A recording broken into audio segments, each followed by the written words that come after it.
gets this right back, Charlie, definitely.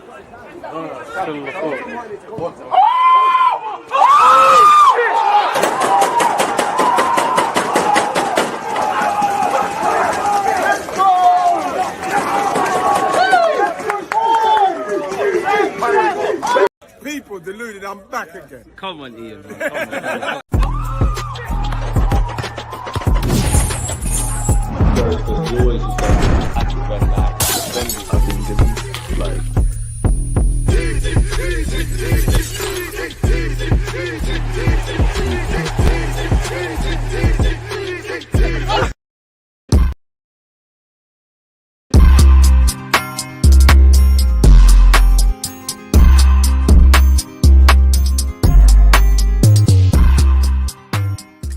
And we are live, people. Deluded, I'm back again. Good morning, good afternoon, good evening, and in some cases, good night, depending on where you lot are. Big up you lot that are watching it on the replay, and big up you lot that are actually live in real time with myself. If you're on YouTube, please smash the like button. Big up you lot on Twitch. If you got Amazon Prime, you know what you need to do. Now it's the international break, and it's quite boring. I must admit, I will watch Italy, Germany, just because the Arsenal lads are there. I'm sure Spain is playing someone as well. That's got something to do with Arsenal. Keen to see France. We'll watch England. I must admit, I hate the international period when it's not a World Cup or the Euros or at a very minimum like qualifiers. But in terms of Lewis-Skelly potentially making his debut, I hope to catch that, people. So yeah, man, big up you lot. Any talking points, questions, etc., get them in. Man said DG rocking intro. Run the intro again. You know what the people them want, the people them get, man. Which intro is he speaking about? He's talking about this. Let's go. As I said, what the people want, they get.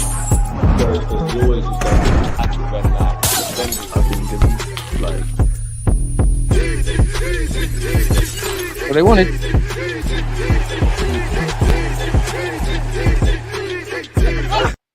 Now let's crack on. Now, obviously, as you guys know, it's starting to be a lot of rumors in relation to Arsenal. We've heard war chest, Isak, Nico Williams, this one, that one. As much as I'm happy to, you know, entice myself and think about how they would line up for Arsenal, they haven't signed for Arsenal. So I always take rumors with a pinch of salt, man. We're going to get into the tabs in a minute. Appreciate you, Abe, man. Big up yourself up front nine. We need an up front nine. Funny enough, your name's on brand. BG, you're always here. Appreciate you. Disgusting poll options, as boy said. What's the poll? I can't even remember before we crack on. What did I have as the poll? Who would you rather sell, Saliba, Saka?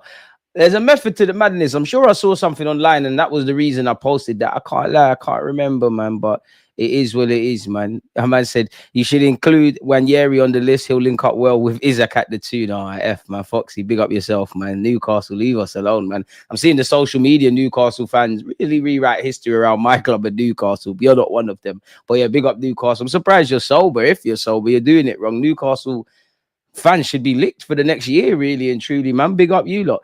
For the 2025-26 season, I'd prefer to keep both. If I had to choose, I'd keep Saka. Haaland connection has saved Arsenal for years. Saliba is bound to leave at some point, which is true. Oh, that's why I asked it, because there are some rumours that Arsenal have to make a significant sell. Now, I don't know where I stand on that, because I do think on one hand, you know, you hear about Arsenal with apparently strong financial results, Champions League money's flowing in, you know, we've got money. It's just whether we want to do it. Equally, you do hear rumors about having to sell someone. I don't think that's because we're under pressure with PSR. I just think we want to clear the books and look after the resources for rightly or wrongly. You're hearing talk around selling a significant player. You know, there was a mandate, in my opinion, while us fans, we finished 2 points off City. We're talking about striker, a winger, you know, doing all of those kind of things, people. There was clearly a mandate to sell Ramsdale, Fabio Vieira, Eddie Nketiah. There was a push, and I think that will continue. Now, when they use the word significant player, or whatever, player of significance, that's so subjective. You could assume the worst kind of and think, you know what, Saliba's linked with Madrid. Maybe that's him. Bukayo Saka, there's contract talks today. We'll get into that. But then you've got that. Significant player for Arsenal could be Zinchenko. It could be Trossard. 2 players who in the summer are going to have a year left on their deal, man. It is what it is, man. What have you said? What have you said here? Big up my guy Rando. Actually, no thoughts on Dolman to United. I mean, Arsenal are saving Man United, isn't it? You're seeing Aiden Heaven. Hopefully he stays fit. Chido be Martin. Don't shoot the messenger. But then Amarin say he's not ready for first team football, which is to be expected. He's a talented lad. You got Hubert, our former goalie, said be right on brand. I'd hate for Max Dolman to leave, but at the end of the day, bro, I've seen Thierry Henry leave my football club. Very talented player. in my opinion, a generational talent. Call it all, really and truly. Call it physically as well. Obviously, he's growing and it's another ball game playing professional football. But if he cuts, man. I've seen Thierry Henry leave. Like, nothing can happen, really and truly. But I hope he stays. I hope to see him, Wanyeri, Saka, all line up together. Would love us to go and re-sign Emil Smith Rowe. Would like, actually. Do you know what? Yeah, if there was two positions I'd want out of Arsenal's academy, I've just said Chio or B. Martin. I'd love a striker. And funny enough, I'd love a defender, you know. I'd love a defender because I think when defenders come through at our club, excluding Tony Adams, the legend, it's not accidental, but it's accidental. Lewis-Skelly's a centre mid by trade. Obviously, you have to be versatile in the modern game, and he's doing his thing at left back. But you could say that's accidental. You could say Ainsley Maitland-Niles. Bellerin was a winger, he made him a fullback. Kieran Gibbs is another one. And there's probably some more if I really sat down, but it is what it is. I big up Els. It's a business, sell. That's why we have a bad bench. Never sell at the right time, always holding on to players. Exactly. And it goes back to, I just said Ainsley Maitland-Niles. Now, at the time, I'm a hypocrite because you don't know me. I love Haaland. I didn't want him to leave. But didn't we have like a 30-40 million pound bid from either Wolves or Everton, if not both, for his signature? And then we let guys go for free. I do think that's the case. You know, obviously, Smith Rowe's left and it is a decent fee. But I'm sure he was linked to Aston Villa and somebody else when his stock was significantly higher. Hindsight's a wonderful thing, but maybe we'd have to sell them. I do think we need to sell when the time's right. And that's something we need to do. We need to do better at selling. We need to do better at selling academy products. We need to start doing little smart things. Like we're linked with that Norwegian lad, Nepan. Now, he's got potential. But if we just assume that he's good, but he doesn't make it at Arsenal, we sign him for 20 million. If you sell him for 40, you know, can't go wrong making a profit. I'd rather just get Isak. I'm sure we all would. We are stinky when it comes to selling. Unfortunately, I'm conflicted selling any of our defenders because then Arteta's work will surely crumble. I hate the thought of Arsenal without Saka, but our current issue is improving our attack. I hear you. Attack is the priority, give or take. Striker, winger, central midfield is of equal priority. But when you look at our team, yeah, if we just look at the last 3 years, including this year, where obviously we haven't won the league title, give or take, the majority of these players have been here for 3 years. Some of them have been here longer, the parties, etc. Tini's obviously leaving. There has to be an evolution of the squad. I don't quite want to say rebuild, but there has to be some level of a rebuild. You know, even if you look at our first title challenge, Zinchenko and Gabriel Jesus are not key players anymore. Rightly or wrongly, Tini's not one of the first choice left backs or isn't a player of significance.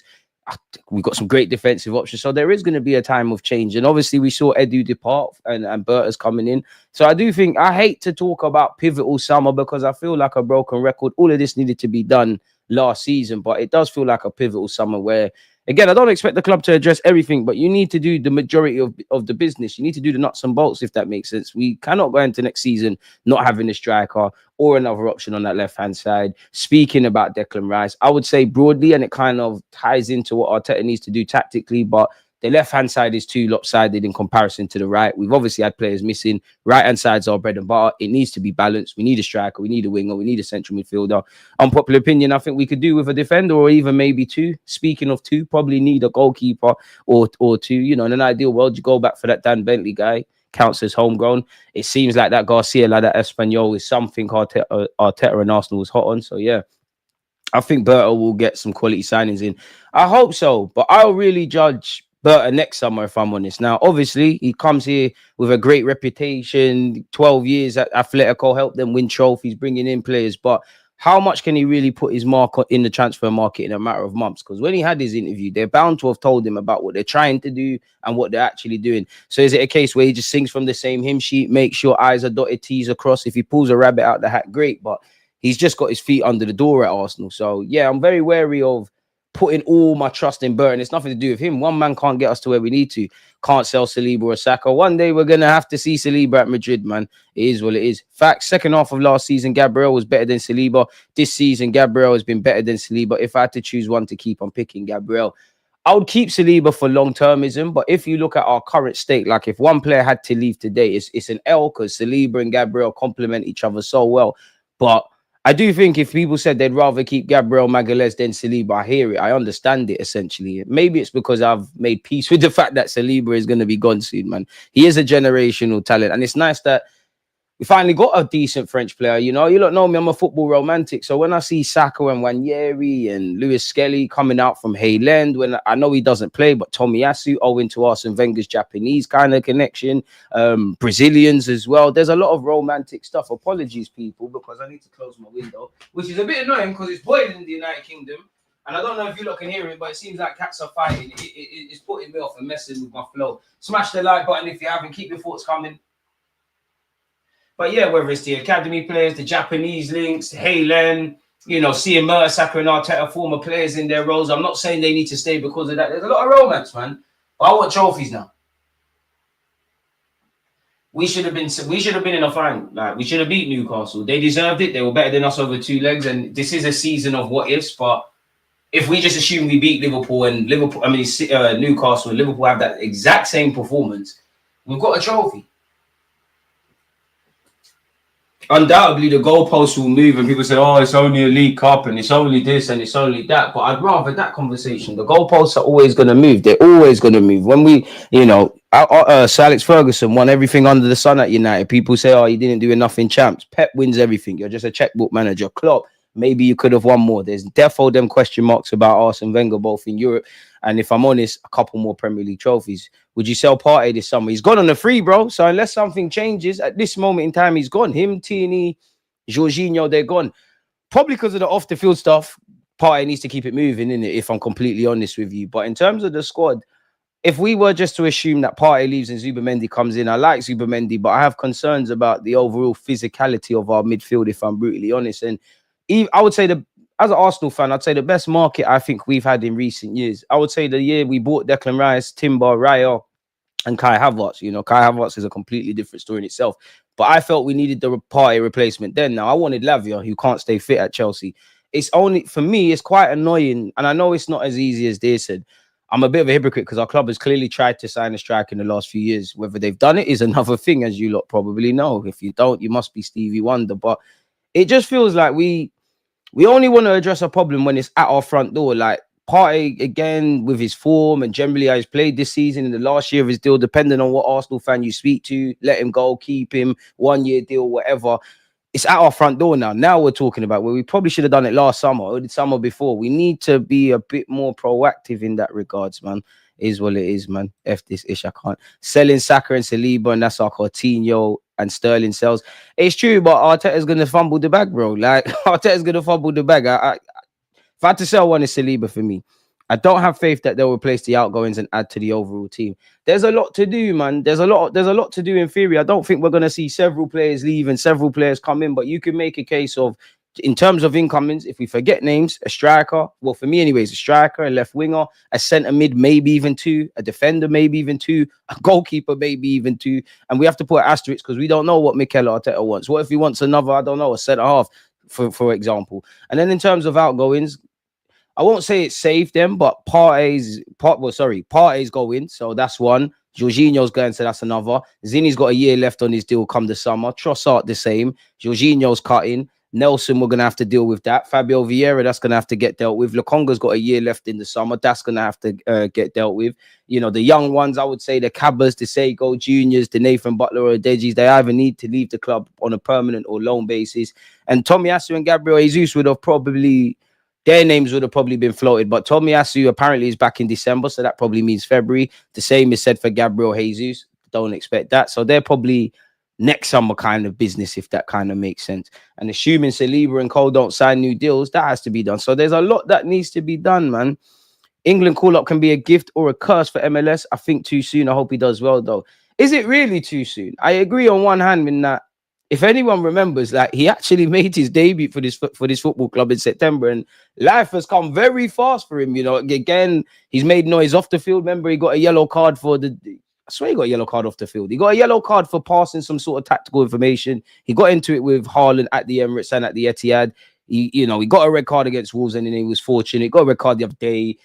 It's come fast, man, and I'm for it, man. If you're good enough, you're old enough. Like, if Foden can continuously get call-ups, then Lewis-Skelly can. I mean, he's already being crucified by the media, and I think he probably knows at his young age you're a marked man now. We all know what comes with being an Arsenal player, let alone a black Arsenal player, let alone being a confident black Arsenal player. You know, a young man that does bare things for charity. See what his mum does for academy staff. All the coaches at England and Arsenal, and anyone that's met him just says he's a good youth, but they're crucifying him. You know, you either show confidence and then you're labeled as arrogant and whatnot, or not that it's anything wrong. If you're like Kante and Saka, I don't know the word, but these are grown men and they behave like they're babies and children, and they're like the poster boys of how every black person or every black sports person is supposed to act. It's a double whammy. Let's be honest. Arsene Wenger was the first foreign manager.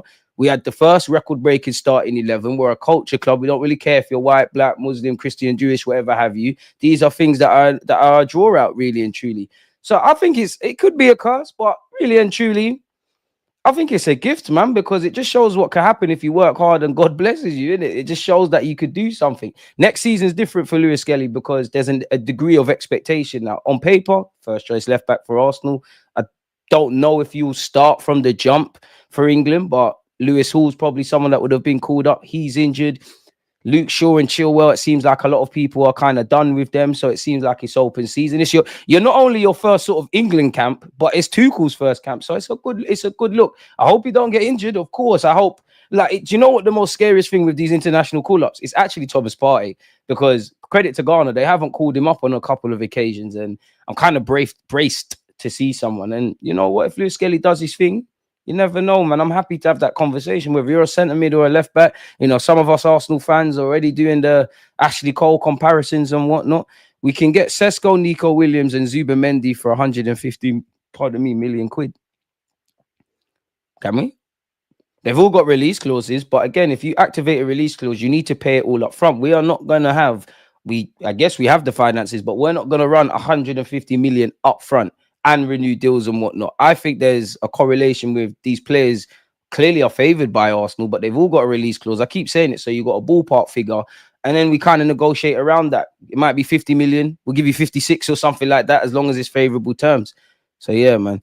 Lewis-Skelly isn't ready. Not his ability, his mentality, his red card waiting to happen, raw and rash in the wrong moments. He'll cost us in a big game. Andy, he's a young player. He will cost us. Like, that is going to happen. You're going to make mistakes, but he's arguably been better he's made mistakes, but he's probably had, in the big games as well, had more good games than bad games. I wouldn't say mentality. I disagree. I don't know how you can look at his mentality and draw that. He's just young, probably a bit too bullish and rash. I don't think he gets overawed. I don't think he gets into nonsense. Clearly, there's a degree of, like with Saka, being able to undertake information in this systemic football we're doing and replicate it.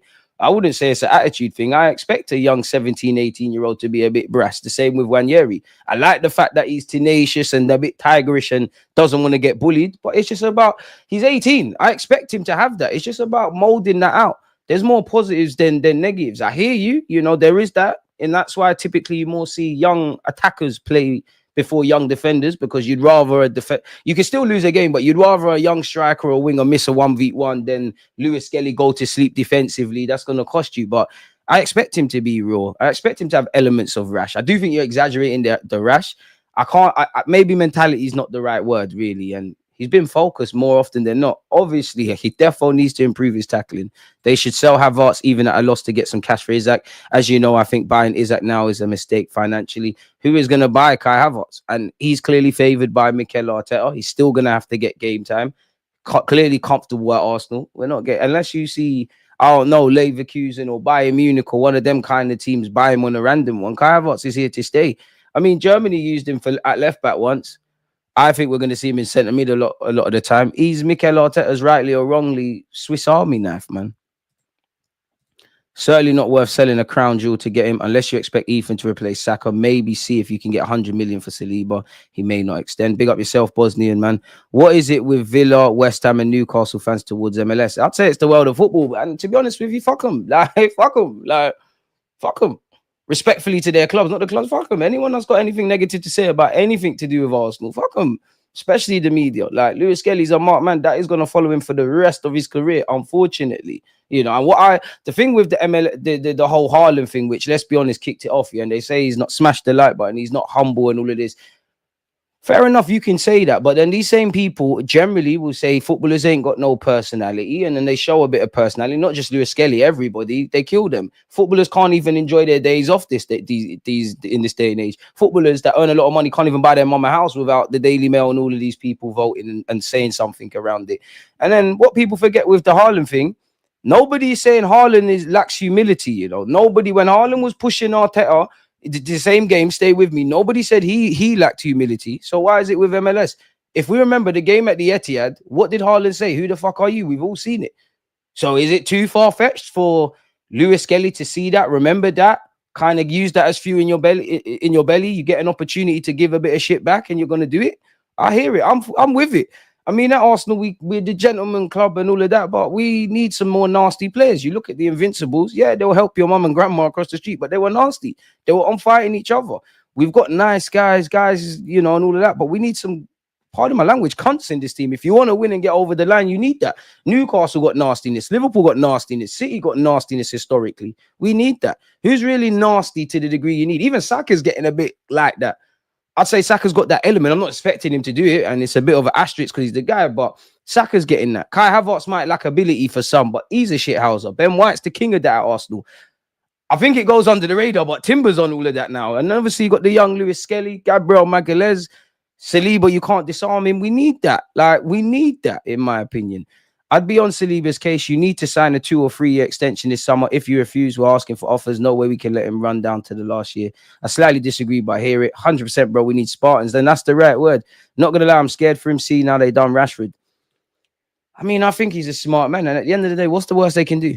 Unless they're going to kill you, who cares about the media? And it's easy for me to say, but at the end of the day, if you know when you go to sleep, if you know you're conducting yourself as a correct human being, if you know those internally at Arsenal respect you and like what you're doing, those that are close to your family and friends and real football fans, whether they support Arsenal or not, or just honest individuals, they can see it.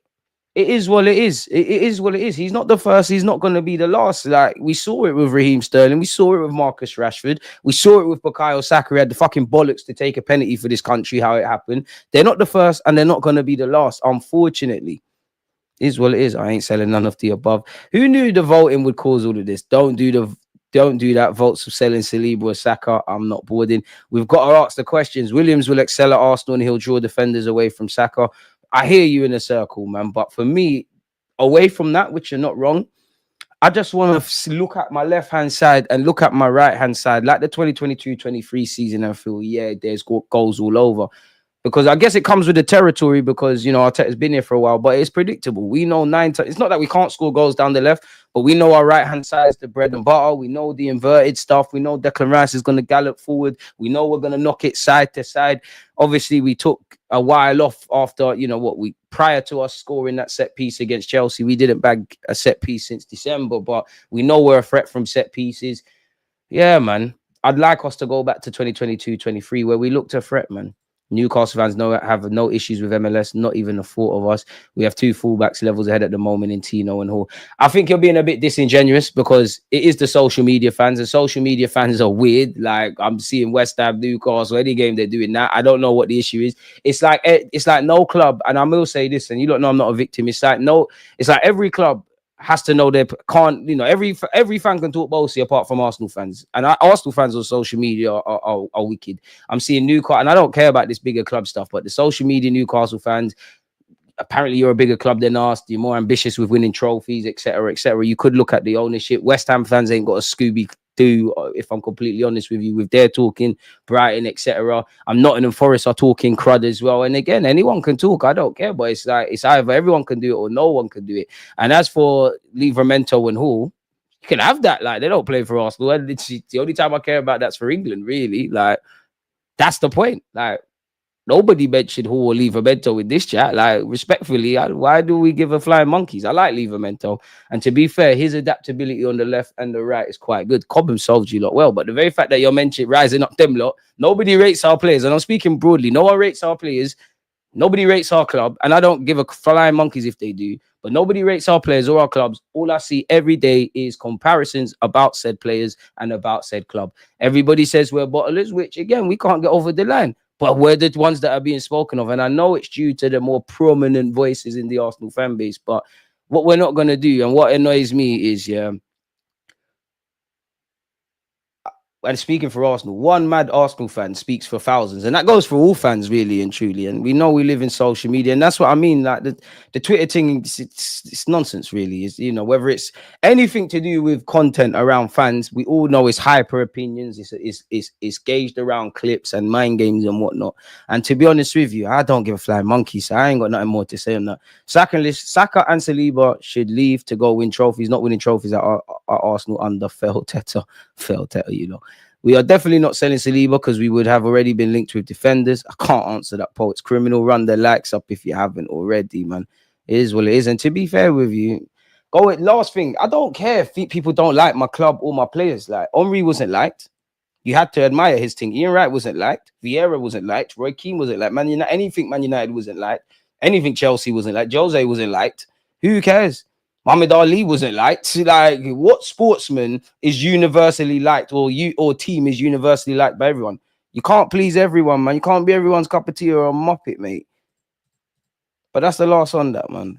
I do think, and I'm speaking only for Arsenal fans, yes, I wish we lived in a day and age of equality and people were fair in their analysis, but why do we give a flying monkeys about people who don't like our football club or support our football club anyways? Who cares what they say? Some of you will fight to the death where these have vested agendas. They don't rate Saka. Any half-decent player is compared to Saka, to the point where all the failed attempts at comparing Saka to half of these right wingers, they couldn't bang. So what's the new one they're flipping? They're comparing Nwaneri and Saka, which I don't mind that one because they both at Arsenal, but who cares, man? Who cares? And that's the thing. Good to see England finally having some good young left backs coming through to finally replace Shaw. He's been a massive weakness for us over recent years. And that's why I said, if you're Lewis Hall, Livamento's ability to play there, Lewis-Skelly, depending on if you carry on, you're licking your lips. I don't know if England will do the seniority thing, if Chilwell has a good season next year under his belt and Shaw's able to stay fit, if them lot will go. But it's good conversations to have, man. Like, let's be honest, where you look at England, obviously, there's young players coming up and all of that kind of stuff. And we don't know how Tuchel's going to play. He's probably going to play a back three or back five, whatever you want to call it. But for all the great attackers that are coming through, the defense is quite weak. Like, who's really... Braithwaite of Everton's good, but there's not... Like, you could... Like, if we said attackers, you could... I think Foden's a golden boy because he is not heavily scrutinized enough in this country. But you've got Phil Foden, you've got Cole Palmer, you've got Bukayo Saka, you've got young Maino, who's injured at the moment. You've got a bare centre Bellingham. You've got bare centre mids and wingers and whatnot. You then look in the defence. In terms of depth, there's not really that. Yeah, Lewis Hall, Lewis-Skelly. Can't say either one at this moment. Or Livramento, that's nailed down left back by their options. Centre half's weak. Braithwaite's there. Right back, yeah, you got Trent and Reece James, but you would say that's kind of Livramento can play over there. It's a bit weak. Ben White surely got to be an option, being able to play in the back three. Even Reece James with being able to play in midfield as well gives Tuchel a lot of options, but quite weak there. Like Harry Maguire and John Stones is probably the best partnership they can put together, if I'm honest with you. And Maguire's still vital for England, my unpopular opinion. MLS needs to stay left back and just own it. Ainsley Maitland-Niles made the same mistakes, not wanting to be right back at Arsenal, and it cost him England call-ups. I mean, I think it's a bit different for Lewis-Skelly because I don't see him talking on social media, and you're at that point. You just got to play, bro. If you couldn't lock down left back, or you never had a willingness to play at left back, you would not be in the England squad. Just get your head down. If you're going to be a left back or centre mid, let's see where it goes. Just get your head down, play football. Saka was playing left back week in, week out, and then obviously circumstances led to him going back in the damn position he played for in our academy. So just take your opportunities, man. Tuchel can't be like Southgate and do the bias thing and call up players based on form and not just playing for big six clubs. Unpopular opinion, but you got to find balance. You can't just call up the majority of the squad on reputation, and you can't just call up the majority of the squad on form, because if it was just all form players or reputation, there'd be something. And I do feel sorry for international managers because someone has to miss out, and so there's always going to be an issue. I don't see no reason why Lewis-Skelly couldn't be a midfielder. I have him down as a 6. He still reminds me of ex-Fulham player. Forget the club he played for down the road from us in Moussa Dembele, but it's a good conversation. Just keep playing left back. I think we need another left back because Lewis-Skelly's still 18 years of age and the form is going to fluctuate. Calafiori defensively needs to go on a crash course. And you don't really want to put, bar the one odd game we might have to do something, you don't really want to put Timber at left back. Tierney, I'd love him to stay, but at the end of the day, he's going back to Celtic. Arteta's not fucking with him like that. Kivior's not a serious option at left back on a long-term basis. Neither is Zinchenko, who's finally getting to play in midfield. But even that, slightly, Tuchel has a big, Tuchel, it's not an easy England job for obvious reasons, but like, you've got to do a lot to eclipse Gareth Southgate, I mean, and I'm not saying this to praise Southgate, but at the end of the day, he got to 2 European finals. I did quite well in against France in the World Cup. You've got to be able to do that and better, and obviously get over the line. It's not an easy job. He's got a year to figure it out. Thoughts on Lautaro Martinez? Do you rate him? Yeah, I do, but I don't think that's going to happen for Arsenal. Calafiori needs to play left centre back. He needs to. You're not taking Gabriel Magalhaes' spot. Apparently, Italy are lining up in a 3-5-2 for the Germany game, so you might get to see him in that. MLS will be played in midfield anyways by Arteta. He's too good not to be played there. Better he play at the present than not play at all for needing to play in this position. No, I hear it. And to be fair, bro, you're playing in midfield anyways. Like, really in that left back row. Reality is to eclipse Southgate, you have to win a trophy, Andy, and that's it. And it's mad to say, but you definitely need to do that. That's the only thing. So, I mean, Tuchel's got a year in it to figure out his squad and figure out the base of his players. That's why I kind of understand you're calling up a Lewis, well, if he wasn't injured, but you're calling up a Livramento, Miles Lewis-Skelly, seeing what they're about in training, because you don't get that as an international manager. It's very different. You have to have a base. You have to know how you're playing. You have to find that balance, as we've been speaking about, and then you just need to run with it. Ainsley Maitland-Niles was nowhere near as good as MLS. He's 18 and can develop yet. He's excellent on the ball and will be wasted at left back. I disagree with the wasted thing, but he's absolutely excellent on the ball. He can drive, he can pass, he's got the mentality. I don't think we've even, and I'm sure you lot agree, I don't even think we've scratched the surface with Lewis-Skelly. Like, next year is the real year. You lot have heard me say this a number of times. Like, it's the, well, maybe not for him externally, but at Arsenal, it's the honeymoon period. It's the honeymoon period. Next year, there's a degree of expectation where I might look at, because I keep speaking about Newcastle, you weren't alone, but Murphy's goal in the League Cup, I might look at Lewis-Skelly differently. He did get hooked in the first half in the game in the Champs. He's on the right path, and he's a grounded lad. So let's keep going. And Lord knows, between Wanyeri and yourself, how much you've saved us. Would you take Bastoni and Barella at Arsenal tomorrow, especially Barella? But that's not happening. My fear is we get Isak, and Arteta wants to change everything, make him track back and not be that striker, and Newcastle have that we need, or have Havertz as a main striker. But to be fair, I see Isak track back for Newcastle. It's just there's a balance thing there. Like, I see him track back, work the channels, do all of that. But I agree with what you're trying to get in that, bro. You just need, if you did get Isak or any striker, bro, you need them in goal scoring positions. And unpopular opinion, I don't think if you get Nico Williams and Isak, let's just exaggerate it, all our problems are solved. Yeah, they're better players. With the 1 or 2 chances, they will be presented, just like in the Chelsea game with Trossard and Martinelli. They might bag those, but it's not sustainable. We do not create enough. We definitely do not create enough. We do not create enough. And there's so much that this club has to do off the field, and then on the field, indirectly, as a result of Arteta, there's so much he has to do in terms of his own tactics. Yeah, Isak's cold, bro. We're not getting him, but he presses, he tracks back, he creates for himself, creates for others, great with half chances, and that celebration against Van Dijk, bro. He's cold, bro. He's cold. I don't think he's held in higher regards with Newcastle fans than Alan Shearer, but that's a bit like where some Arsenal fans are doing the Lewis-Skelly, Ashley Cole. That's got to be done. Newcastle took a risk, because we got to remember, like, they didn't just pluck him out of nowhere. If anyone plucked him out of nowhere, it was Dortmund, and then he didn't do the wonder kid thing at Dortmund. Solskjaer had bought him for 10 mil. Newcastle saw the angle they saw early when other clubs were differing.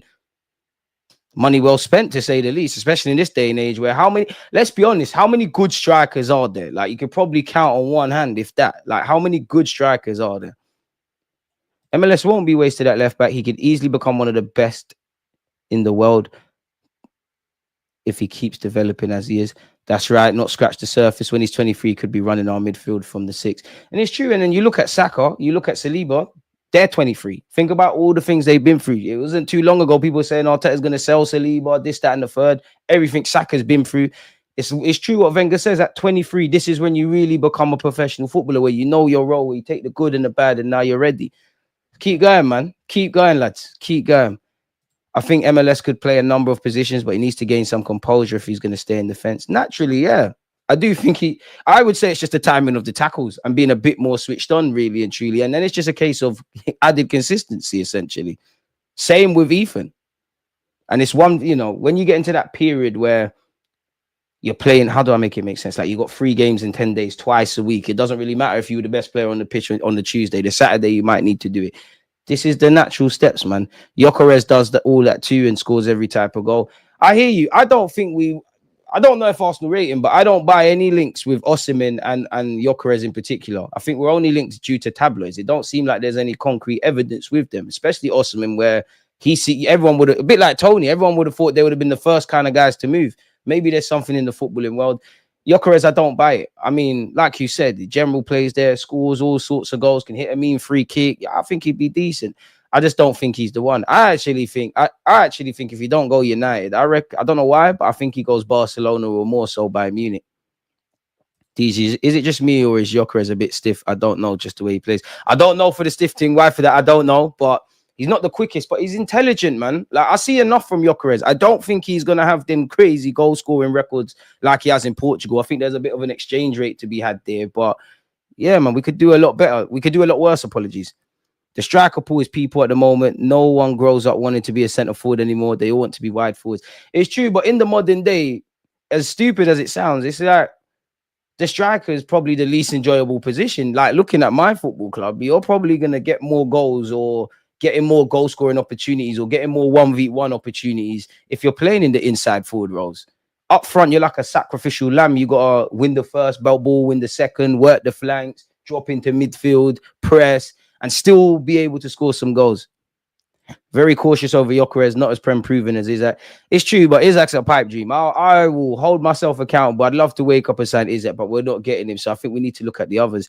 DG, you never know. Your summer targets can change. Maybe you're looking at Gyökeres. Probably you've got to, because what I don't want to hear next season is the athletic and some of the more positive is not the right word. Deluded is definitely not the right word for obvious reasons. Smash the like button. But I don't want to hear no hopium and copium, because I do think Arsenal, we get into this trap where we might be linked with Isak, like in this case, Isak, Gyökeres, Osimhen, and all these other strikers.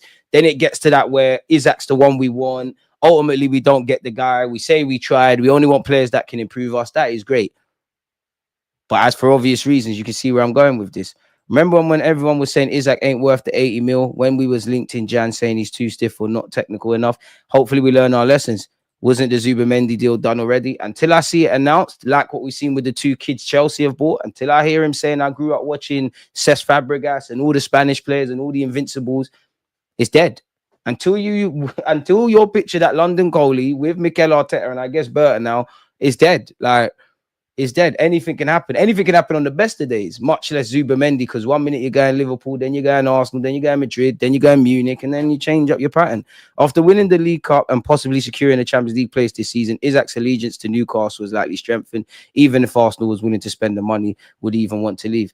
I think he's got no real reason to want to leave, but I do think Arsenal can entice him. But you said it there. If they're going to get Champions League football, that shows that the project is taking shape. There's 5 places in which I think Newcastle are going to get it. Arsenal are either going to not bid the 100, 120, 130, whatever they want for Isak, or if we do, it's going to be in terms that don't make sense to Newcastle. And he's under contract, and I genuinely think they'll sell Gomares before him. There's no real reason to leave. Of course, he probably grew up seeing Arsenal being good, number 14 shirt, saw him smiling with Thierry Henry. There is a case to sell to him, but there's too many variables that would have to fall into place. And if you're Newcastle and Isak does dig his heels and say, I want to keep it moving, I want to leave, yada, yada, yada, you want to bid him more. PSG are linked with him. Barca's linked with him. Arsenal are linked with him. Liverpool are linked with him. I'd rather, if I was Newcastle, I'd rather sell him Paris Saint-Germain. But yeah, I mean, Saka was playing left back and left wing back when he was 18. Do you think we should have kept him there just because that's where he started? Same with MLS, get him where he can have the biggest impact on the team.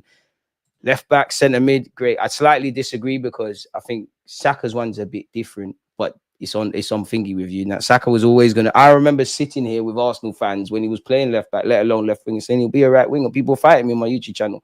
They're like, why do you think you know what you're talking about? It's not that I know what he's talking about. It's he literally played there in our academy. Listen, Lewis-Skelly, if you can play centre mid and left back, we need that multifunctionalness. I think he'll end up in midfield. But then again, if you go and sign... If Partey signs a new deal or you sign a new centre mid in addition to Zubimendi, you've got Mikel Merino, you've got Declan Rice, and we all know it's Declan Rice's spot and somebody with him. Are you going to get the game time you need? But I want him to play in midfield, especially like the occasional cup games, and obviously it's a bit different because it's a league phase. But when you've kind of wrapped up that you're qualifying in the Champions League, can he get a centre mid berth there? He'd be great, man. Like he would be great. You know what? Make Rice the 8. If pardon me, Arteta, if you want to continue this 8 stuff, put Rice in the 8 on the right hand side, Lewis-Skelly on his left hand side. Get a long-term left back and put Calafiori on a crash course defensively. Sign Nico Williams or whatever, and the left-hand side starts to look a lot more sexier, man. Are you confident we sign a striker? What is your prediction for the summer transfer window? Can you really speak with confidence? If I had to put a number on it, I'd say a 7. Because you didn't do it in the summer. January is gone. It's evident. Like whatever Arsenal fans, some of you probably are more heavy on on the profile centre mid and all of these kind of positions we can debate. But I think anyone who was drawing up their shortlist is around striker. You never know. I'm not on the ground at London Coley. And I thought we surely act in the January market. I thought surely we don't have the summer we had last year. The summer before that, I thought surely we sign another centre mid in addition to Rice. So I reckon we sign. I hope we sign. If I had to make an educated guess, centre mid and a striker for sure. I would say centre mid, striker, left back for sure. I hope you address the goalkeeping market. I hope you sign another left wing addition or attacking addition. Beyond that, I don't know, man. If I'm completely honest, Martinelli needs to go. Less said that, man. Or Trossard, yeah, Trossard thing. There's no way the club is dumb enough to go another window without signing a striker. I hear that, but what if the club sit there and go, is that thing's not happening? There's internal concerns around the other ones. We're not going to sign another striker. Kai will be back, yada, yada, yada. We've seen this language before. I think the difference is clearly you've seen what happens when you don't do what needs to be done in a transfer market play out at the moment. And Kai is going to be back for pre-season, but he's playing catch-up. But weirder things have happened, man. From when I saw nobody signed in January, I'm naturally pessimistic on transfers anyways. But that was one I was like, okay, cool. And when you look at it, if you didn't... There's been times they've dropped the ball and we think they have to act. They have to act. They're only going to do what makes sense. Now, the difference is with Berta, I don't know you and I don't want to look at you being a messiah. But if we get into that kind of conversation where in some reality, Isak's not available, Sesko's not available, this one's not available, Berta, can you suggest another striker target? Because I think I think people should be locked up. Generally think Mikel Arteta, the Cronkies, everybody should be locked up if you don't sign a striker. You should be going to Pentonville immediately if we don't sign a striker by the end of the market. But you ain't even done nothing, but you're guilty by joint enterprise. So you need to as well. It would be an absolute crime if we don't sign a striker. I think they might say, you know what? We got Martinelli. If we keep Trossard, Wanyeri might be able to mix and blend in the attacking realm. I don't think we sign a striker. I mean, a winger. I don't think they're going to go for it. A part of me thinks they will. But then I think they won't. Seeing's believing. DG, would you get a new number 10? If so, who's your pick for left wing? Left wing, just bring me Kareem Adeyemi and bring me Ryan Cherky if you're not going to get Nico Williams, man. I heard Arsenal want to sell Calafiori too. I'm seeing the silly rumours to Real Madrid. I mean, Real Madrid might have wanted him before. Are you going to buy him for 60-odd million euros in what he's displayed in an Arsenal shirt so far? I never trusted Eddie to get top players over the line. I do trust Berta to get Isak from Newcastle. I don't know, man.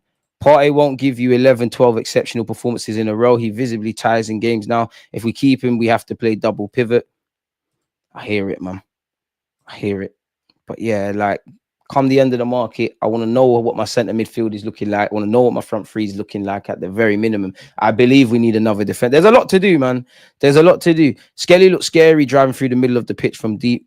I'm talking long-term for MLS, 6 from 23 years of age. Let him develop wherever till then. It's nice we have these youngsters coming through, but they've come through because of our failings in the window, not because they're really managed well. I disagree and agree. I think Lewis-Skelly and Wanyeri would have always come through, but then I agree because Mikel Arteta, it takes a lot for... He does the seniority thing. Like, he will play the experienced players, and we got to this stage where you had no choice. I think when I thought Lewis-Skelly's chance was coming, of course, I didn't predict he'd have this stature and, England call up in that. But if you remember in and around the time of even the Etihad game or Liverpool at the Emirates, there was a point where it was Lewis-Skelly, which we were told in the summer of last year, they see him as a left back, but it was Lewis-Skelly, Zinchenko and Kivior, and Lewis-Skelly was the one coming off the bench. So he done something, but I agree with you. Obviously, there's never the ideal time for young players would be your team is great and they come through anyways, but that doesn't always happen. When Rashford came for United, there was a bit of a crisis. When Saka and Smith Rowe, and I know it didn't come from Halem, but Martinelli came through, we weren't at the best of times. of the 3 years that we've been fighting for a league, this has been our worst season. Kind of carrying on brand with that. You've seen Wanyeri and Lewis-Skelly pop up on the scene. So yeah, I reckon I rate them both at 50 million and rising every day. So by that logic, they've probably saved us 100 million, man. Smash the likes if you haven't. I'm hoping that squad depth is prioritized in the summer transfer window so we don't face the same injury crisis again. I agree and disagree. I think it's a twofold. I don't feel this is a summer where you can say, oh, we're going to go for players of the starting 11 and negate depth. I think you need to do everything. Even going back to the Thomas Partey summer.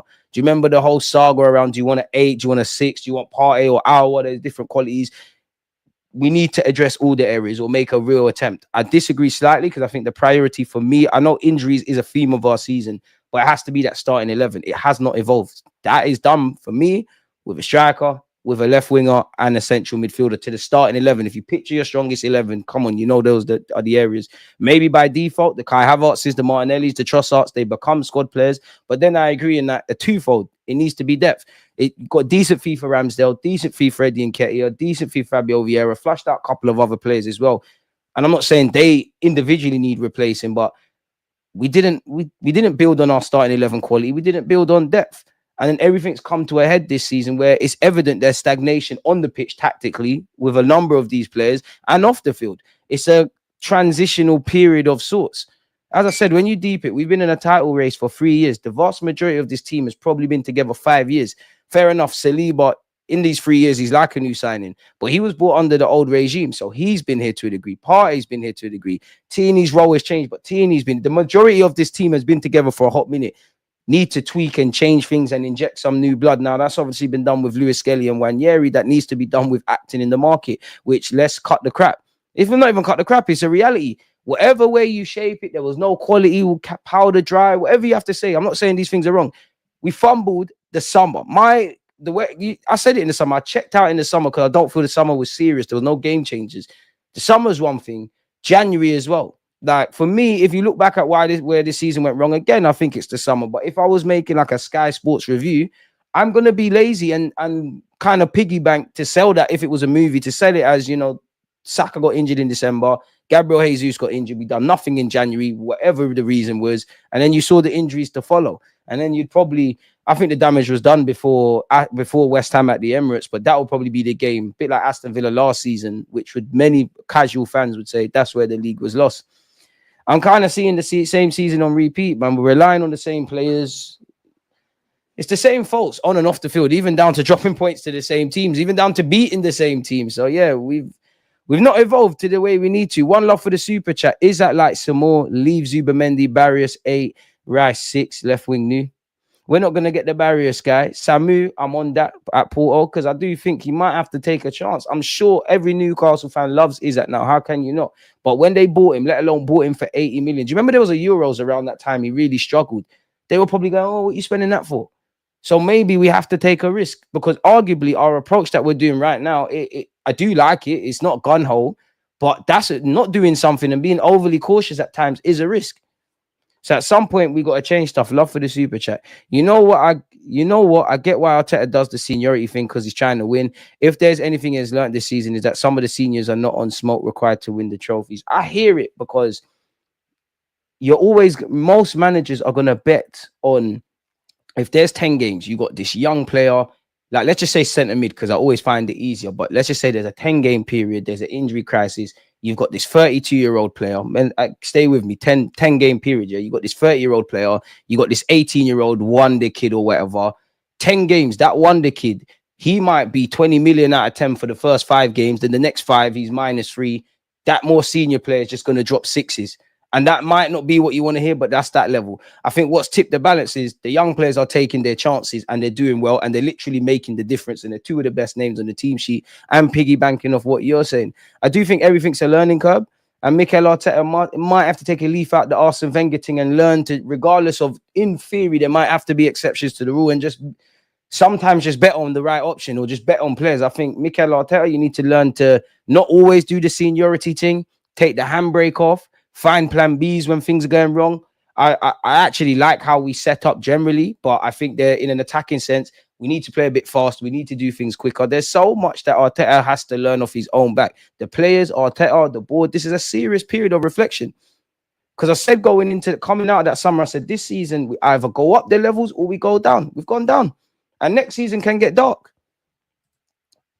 We've kicked problems for the last 2 years in particular, maybe even 3.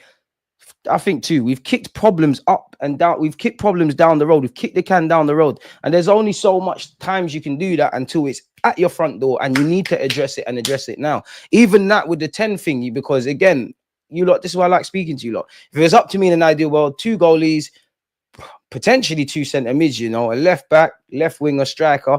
But then in line with Odegaard's absence and obviously Odegaard struggling, can you get another 10? Can you get someone that can compete or whatever with him? I don't know. Cole Palmer would have been good. No, he wouldn't, because you never see him play, innit? Really. Have to throw shade. Still want Xavi Simons. Hoping Berta buys players for specific positions. If they're versatile, that's a bonus. But would like to see a clinical striker, a skilled left winger as a 6 as a 6 and a 10 as a 10. I hear that. Because we got guys that can play all about the place. But yeah, I can see Arsenal going for someone like Mohamed. Remember this comment in the summer. Foxy, I hope you're not trying to do the thing where they make you say madness. In fact, it's you, Mohamed Amora. Do my research. Odegaard is pretty on the eye. Spinning around like a dog with rabies is pretty on the eye. Allow it. Damn.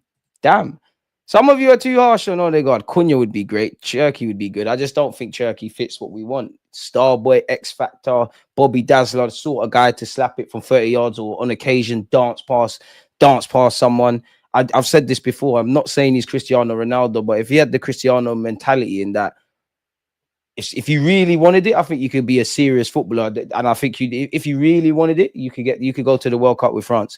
But I don't know. I just don't think he does all the stuff off the board. Individually, great Arsenal player. I just don't think he's our cup of tea, man.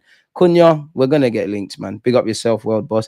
If I had to sell 1 star, bye-bye, Saliba. Saka goes nowhere under any circumstances. Odegaard is pretty on the eye, but he lacks power, pace, shooting, goals, dribbling, and assists. I would spend the bag to get a big upgrade if there is one. I hear that. And you know what? I was watching Odegaard videos last night. I'm not trying to find a cop-out for the guy. I know I'm an Odegaard apologist.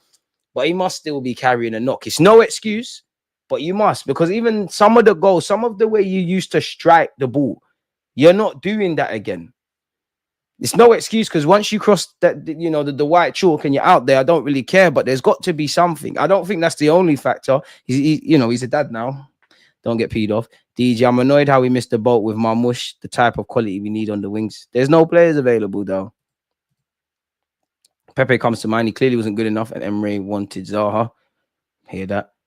Who would replace Odegaard if we were sold? Because I really want a major upgrade in that position. I don't know any possible targets because I only watch anyone we can get. I mean, the guys I want, we can't get Musiala and Verts and all of these kind of guys, man. I want them. The only way to get around it is if you sign someone like Cunha that's versatile across a number of positions. And like, if we had Cunha, you might get your little run out in the 10. And Wanyeri's got a lot to learn, I feel, when he eventually moves back centrally, whether he plays as a 9 or plays as a 10. But it's going to have to be a him thing. And I think that's why I actually genuinely think they're not going to sign a 10. I might be a hypocrite. I think they'll find, and better yet, I think they'll find a development kind of guy, like the Nepan guy. He might get some game time here and there. Wanyeri will get an opportunity. Odegaard's the top dog in that regards, and we'll play it by ear from there. That's genuinely what I feel they're going to do, man. Defo not voting today. Hey, have a bit of fun, man. Have a bit of fun. You better be talking that way about Xavi Simons when City sign him. Xavi Simons good, but you know, if you type his name in on Google, you're already seeing things around an attitude problem and all that. I'm not saying he does, but we all know once you start seeing that stuff, Arsenal are not grabbing him. Man, I've lost the plot with Odegaard hate. He's our captain, should be looked at for leadership, but to say he ain't good enough is bad ball knowledge. All Liverpool players getting praised because of Salah. I'll be honest. On his day, Odegaard's one of the best in the league, in my opinion, one of the best to watch at Arsenal, class Norwegian, wonder guard, as I call him. But at the end of the day, if you're not doing that, you're not doing that, and you need to do a bit more. Let's keep it 100. In a third title challenge, if you can call it that, which we know it hasn't, our captain hasn't been there, and he's not alone. Many other players. Who's really been there for the majority of the season? David Raya, Saliba, and Saliba ain't even been at his best, but you get it. Saliba, Raya, Gabriel Magalhaes, Lewis-Skelly's been in the first team 2 minutes. The same for Wanyeri. If I haven't said Saka already prior to his injury, then Bakayo. To a degree, Rice. I'd throw Partey into that as well. I think he's been a lot better than a lot of his teammates. Other than that, I know technically Martinelli is one of our goal scorers in the league with 6 goals, but the same struggles are there. Trossard, who because of injuries has got a lot of football, you ain't been what we needed. Kai, you've probably done a lot better, but Kai's an enigma. He's now injured. Who else is there? Kivu, I allow you because you're a squad player. You're not really relevant like that. Tommy can't stay fit. Jesus still can't stay fit. Very few players have pulled their weight. The manager as well. And we're all in this together. So everybody could have done better. Even David Raya, like you can count your mistakes on one hand. And I'm definitely not saying get at Raya because he saved us more times than not. Even when he made a mistake, not even the Chelsea one. There was a game he made a mistake. You definitely made him. Was it against United? It might have been United. You made a mistake and you just got on with it. And by the end, you're arguably our man of the match. You can count on one hand. And how many times have we seen Raya pull off mad saves for us? Even the mad double saves. He probably of recent, he's making a couple of frequent mistakes, but we have to allow him. Not everyone's pulled their weight, and you can't say that. You look at Liverpool, of course, Salah, what he's doing, madness, but everybody's chipped in. Gravenberch looks a completely different player than he was under Klopp, and they're doing what needs to be done. There's just been too much complacency, man. We watched Xavi Simons bully Xhaka and Partey when we played against his PSV side with Gakpo. It was peak. We should have bought Gakpo even when we saw that, man. Mods, make sure the likes are being smashed. Mohamed Amoura, 24, Algerian, been on loan at Wolfsburg from Belgian club UCG. 10 goals and 8 assists in the Bundesliga, can play centre, forward and wide left. We could have got Raya in 2021 for 45 mil, but we spent 30 million on Ramsdale, then got Raya for 30. I hear it, man. I hear it. The truth is, Arsenal need more players with personality and drive on the pitch, the way Rice, Saliba, Gabriel and Saka have. Exactly. We got too much nice youths, bro. Way too much nice youths. And that's not a criticism. I like that, but when the going gets tough and you're going Newcastle under the lights, you're seeing what happened. And what has been annoying for me is nobody's invincible in it. Well, we are. You can see it in history, innit? Nobody's invincible. But I do feel this season we've got into that scenario where you can't afford an off day. We've been knowing this last year. If Saka isn't quite doing it, we're fucked. In recent times, if Lewis-Skelly or Wanyeri or Raya or Saliba or Gabriel throw Timber into that. How can I forget Timber? Timber, you've been great this season. Throw him into the previous point. If these men are not on it, then we're in issues. Like the good players and the more consistent players, they can't afford to have a bad day, or we're even in more problems. I just think everything's come to a head, man. Honestly, I think everything's just come to a head. DG said it perfectly. Everyone could be argued has dropped to level and ain't pulling their weight. 130 million, we can get that Gyökeres and Bruno Gomes. So why would we spend that on one player? I hear it because there is one where you could say, do you know what? If you've got 100 and let's say 130 million, do you divvy that up and get a decent striker and a decent left winger? Or again, Isak is not available, so I don't even know why we're still talking about him. But if Isak's available and they're saying 100, 110, 120, 130, do you just buy that evident game changer? I don't know, man, because I do see a world where Arsenal's fail to get a striker. They might sign somebody on the left-hand side, try and mimic what Liverpool had with Salah and Mane and Firmino. Obviously, Havertz is not Firmino. Saka is not Salah. And we ain't got no Mane at this moment in time. Trossard and Martinelli definitely can't say that, man. So, yeah, man. Big up yourself. Hey, Catch, one love. Make sure you check out the stream me, him, and D did yesterday, man. Big up the chat. If Simmons' form is gone, then Odegaard's form is imaginary. We are going to get nice shoots under Arteta. That's what he likes. And I must admit, it seems like Arteta, I don't think you like people that are on crud, really and truly. And you're going to need to learn that, because if Arsenal are going to go in the realm where we all want them to go, and I'm sure he's got managerial ambitions to manage clubs bigger than Arsenal, you're going to have to deal with the X factor. I mean, probably owing to where he's at in his career, he goes for the young, impressionable players with a point to prove, essentially. But then again, I might be a hypocrite, because you could sit there and say Partey, Jorginho, to a degree, even though he's a lot more younger than you would think. Kai Havertz, you could throw him in there. But the majority of these players, they've got a point to prove. They've grown with the squad. Saliba, you're not going to kick up too much of a fuss. Saka, you're not going to kick up too much of a fuss. It'd be very different if Arteta was to become the manager now with some of, pardon me, these lads. And they can be nice, but when it's crunch time, I don't have faith in us, unfortunately, man. And I know Odegaard is. I'm never expecting Odegaard to be a draw winner and bullying and whatnot, but it does annoy me that more often than not he gets bullied out of the 50-50s. We are here 5.5 years, 700 million spent, no title, and we look like we're doing a complete rebuild this summer. I wouldn't say a complete rebuild, but I think you're right, man, and that things are gonna have to change, man. Great seeing you on the mainstream stations. Appreciate that. What mainstream stations? Stations? What are you talking about? Talksport. One love, man. You need players with a bit of ego. I think man have egos, but I think I agree with you in that it needs to be evidently clear. I think you need egos. I think Arteta's got an ego. I think Timber's got one. I think White's got. I think all of the. I think Lewis-Skelly's got one. I think Wanyeri, and that even more so for Wanyeri, the personality is coming out a bit. It's coming out a bit. You need egos, but you also need to mix that with humility. Henry was extremely arrogant. Vieira was extremely arrogant.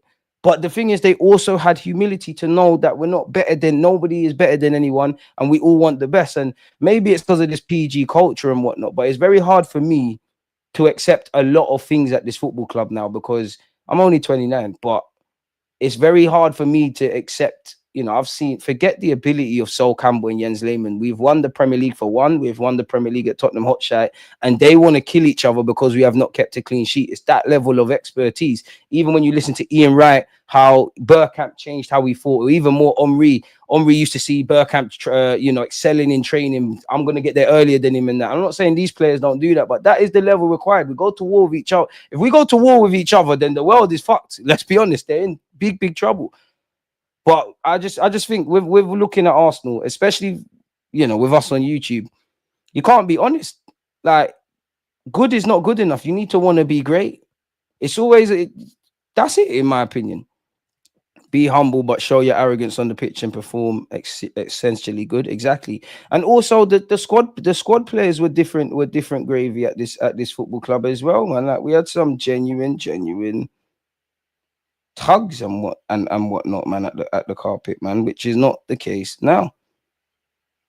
And that's where we need to get back to, man. Honestly, that's where we need to get back to. But that's the thing, like, and I think honestly, that is something I'm jealous of American culture, because just the way the pundits speak, the players speak, yeah, people get called arrogant, but it's like you can be arrogant, but also show your humility. In this little tiny old island that we call home in England, you can't do that. That's why it's yes, sir, no, sir, 3 bags for sir. When you see the mainstream media, that's where, you look at half of these footballers when they're doing, big up all the young Haylenders that did interviews with me many years ago.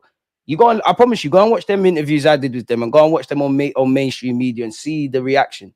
Or go and watch Culture Cams and Harry Pinero's thing with Anya, or watch anything Anya's done compared to that, because they know that if they come across a certain way, how they're going to be spoken about. They don't like arrogance. You believe it. Even David Beckham, like, look how the country used to kill him. And there's also that with this country, bigging up players and then the first to rip them down. And I'm not saying he should be torn down. The only one I haven't seen that with in my 29 years is Phil Foden. And I'm not trying to push an agenda, but there's very little media coverage when Manchester City fell. They're very quick to talk about Kevin De Bruyne and this one and that one and the third. They're very, prior to any England tournament, the team's got to be built around him. Foden does a grand fuck all and things happen. So there's just so much, man. In my opinion, we need to lock down our signings very early in the upcoming transfer window. Amen. We'll end up signing Oliver Torres or something years after the hype died. Oh, allow me, man. Kivio's not a bad player. He just lacks confidence and cojones. He's very talented. Just another one that needs to show personality. But I think with him, you're only going to get to show personality with him via confidence. I think he'll just be one that does his job, but you need to go and play football, and you're not going to get it here. I must admit, yeah, I was on TikTok and like somebody done a video of like the players warming up before the game. And obviously footballers, even the ones you don't rate at this club or in the Premier League, the level of technical ability is different. Like, it was Martinelli, it was Kivio, and it was Zinchenko. I'm not going to lie, you would have thought Zinchenko was the Brazilian. He was doing mad ball juggling skills and whatnot. Kivio was doing mad stuff with his head. I'm not going to lie, Martinelli, it was looking stinky. Like, it was looking very stinky. Martinelli's my guy, boys. Yeah, man. Media training is a bitch, and it sucks the personality of these players. And on one hand, for more the young players, they're probably nervous more than anything because it's foreign. And if you say the wrong thing, it's going to be taken away. It's going to be taken out of context. As well, especially in this day and age of social media and all of these kind of things are going to be taken out of context, and people just want to go viral. So I just think it's a British thing, and I think that's why everything is just gonna all be the same, man. Like you're never gonna get players being honest about anything really and truly, unless they do it off their own back. Exactly, it's all a script here. Example: Van Dijk says to the media he loves Liverpool. He says he wants to stay, but Liverpool rumors wagon is saying he's joining PSG in the summer. I hear it, but to be fair, depending on what's going on in the background, you're never going to honestly say what's going on, really. It's like Saliba. Saliba is going to say, I want to stay at Arsenal. And I have no doubt that he wants to. But I'm sure his friends, there might be something. I'm sure if we asked Mikel Arteta or the players, do you think we dropped the ball in the market, etc., etc.? In the public, they're going to say one thing. Privately, it's very different. And I must admit, I'm upset with Martin Keown, man.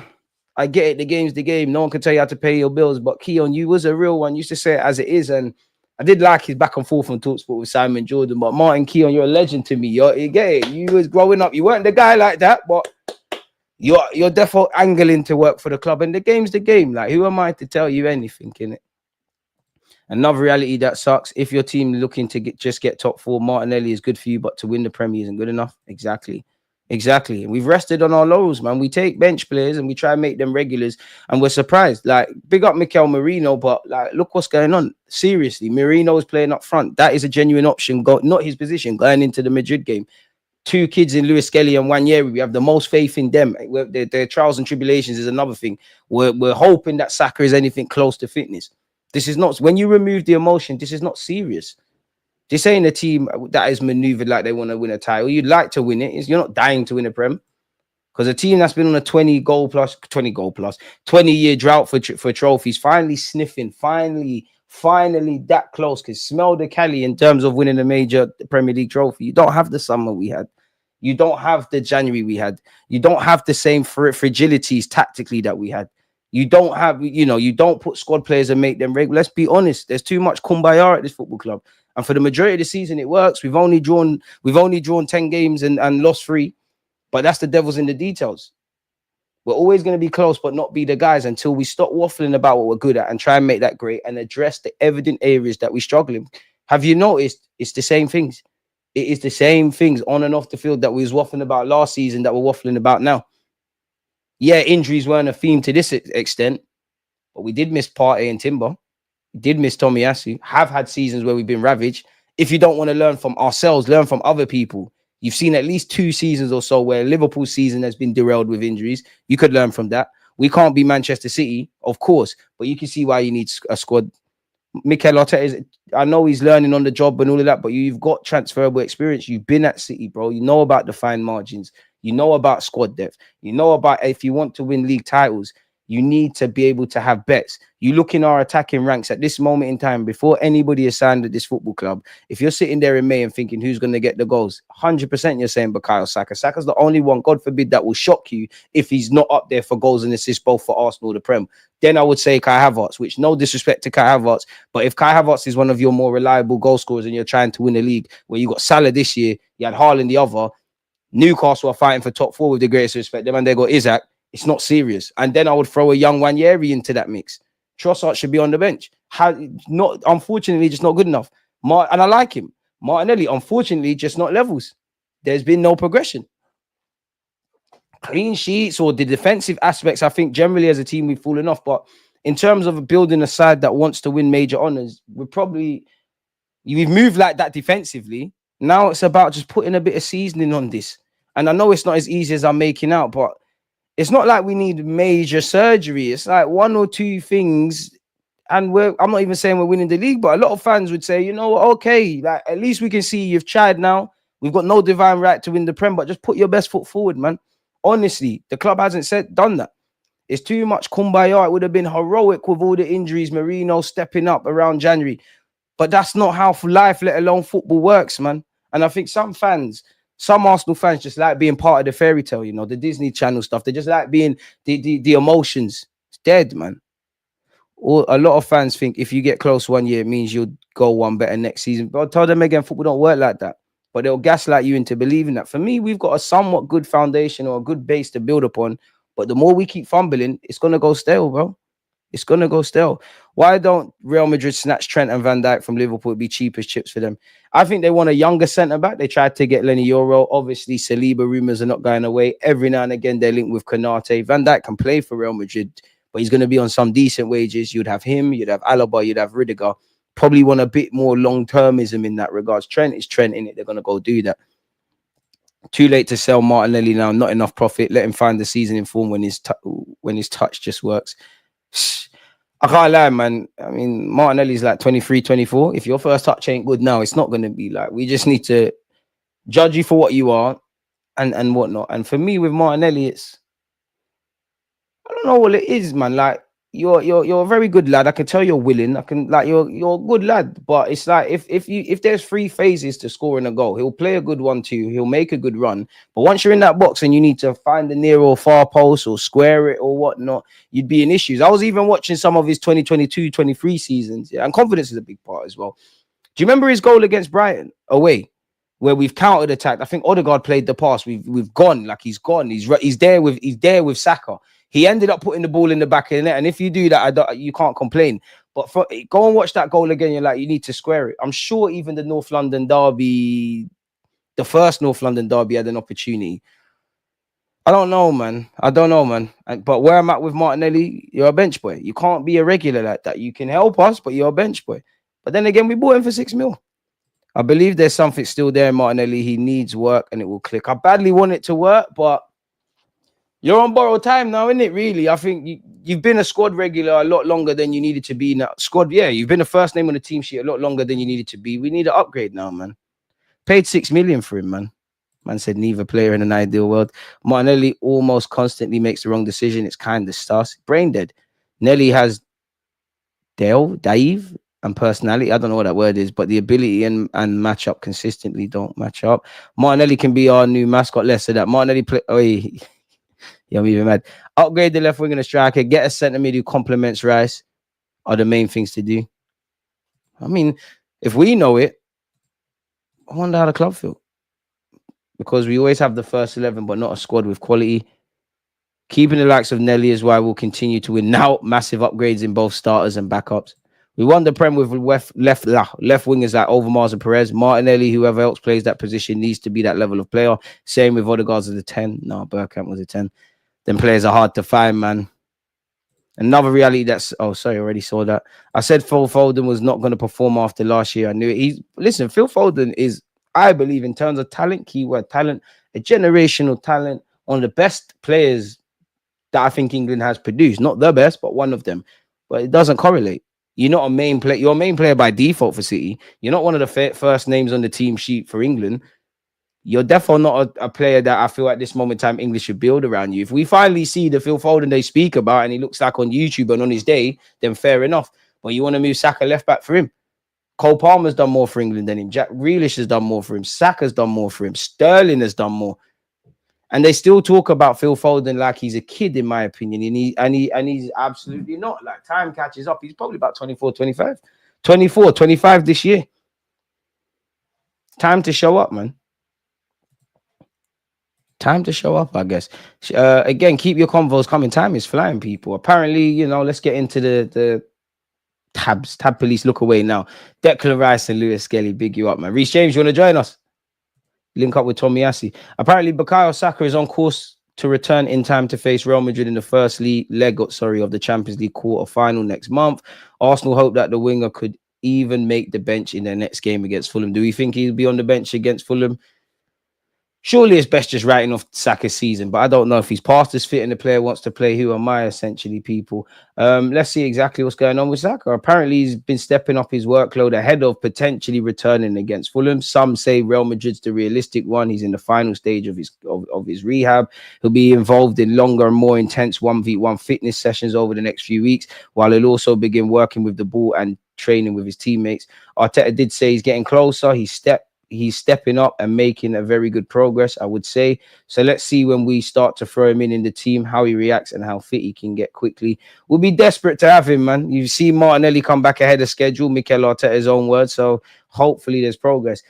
Hopefully there's progress with Saka's contract. Allegedly, Arsenal are set to open new contract talks with Saka.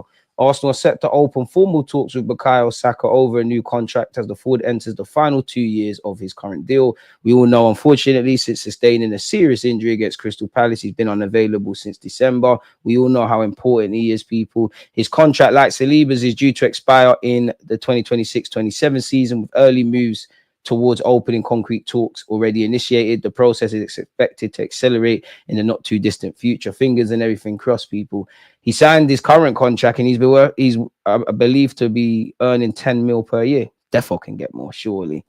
He's got even better. It feels like every week Saka's this contract talks with Saka. So yeah, man. Clubs across Europe will be intrigued to see how discussions develop. Naturally, Saka is widely recognized as one of the top attacking talents in European football.